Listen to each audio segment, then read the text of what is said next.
Good morning, welcome to your dream house. So nandito pala tayo ngayon sa Lantawan, Pasunangka. May listing tayo, may binibenta tayong bahay dito. Lot area is 700, malaki, 778 square meter. Tapos yung floor area ng bahay is malaki rin. Siguro more than 100. Tapos yung 2-story to siya, yung first floor is concrete. Tapos yung second floor naman is light materials made of plywood. Ang sa labas ata kuhan hardiplex. So ito na yung entrance. Ano siya, ang kagandahan nito is along the road talaga siya. Tsaka ideal siya for kung gusto niyo mag-business, sari-sari store. Ideal sa naka-ready na may ulap na dito, ayan. Ito yung mga kapitbahay dito. May bilyara pa dito sa kabila, oh. So, ito na yung sari-sari store. Ayan. Ayan, oh. So, peaceful dito. Maganda dito, hindi binabaha. Maganda yung water supply. Ayan, oh. Laki ng bahay nito. Ilang rooms ba to? Parang dalawang bahay ito siya mahulog. Kasi may sa kabila, mayroon man sa kabila extension. Meron doon CRN rooms. Check natin yan mamaya, ha. Tsaka may deep fill na din to siya. Yan, oh. Ganda location dito along the road talaga. Ito na yung parang porch niya. Porch niya dito. Tapos dito, oh. Ayan na yung tangke ng water.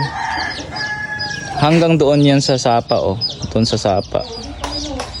Ayan doon. Sapa yan doon.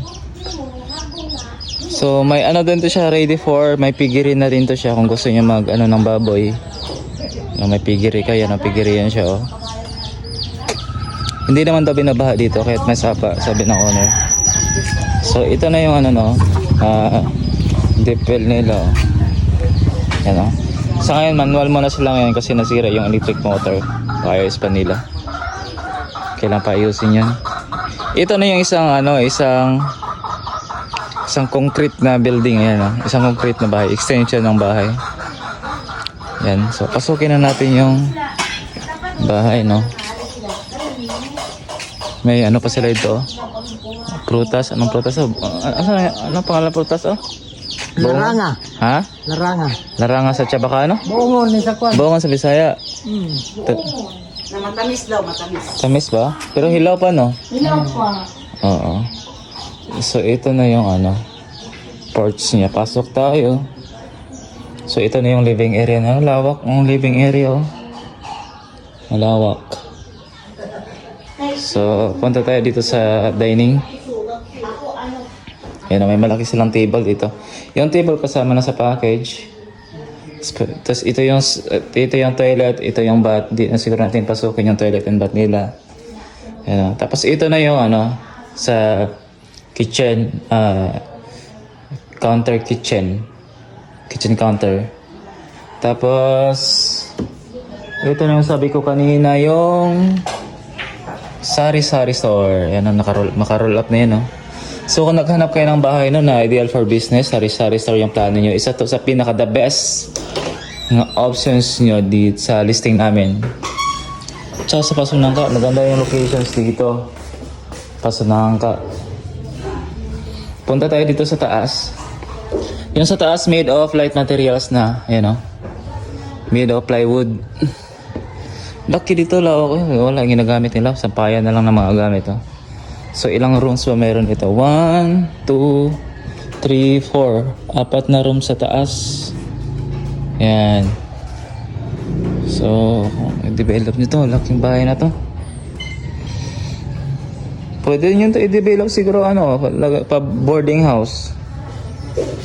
Ideal din to. Maglagay ng separate na hagdanan na lang. Pwede din. At least may generating income.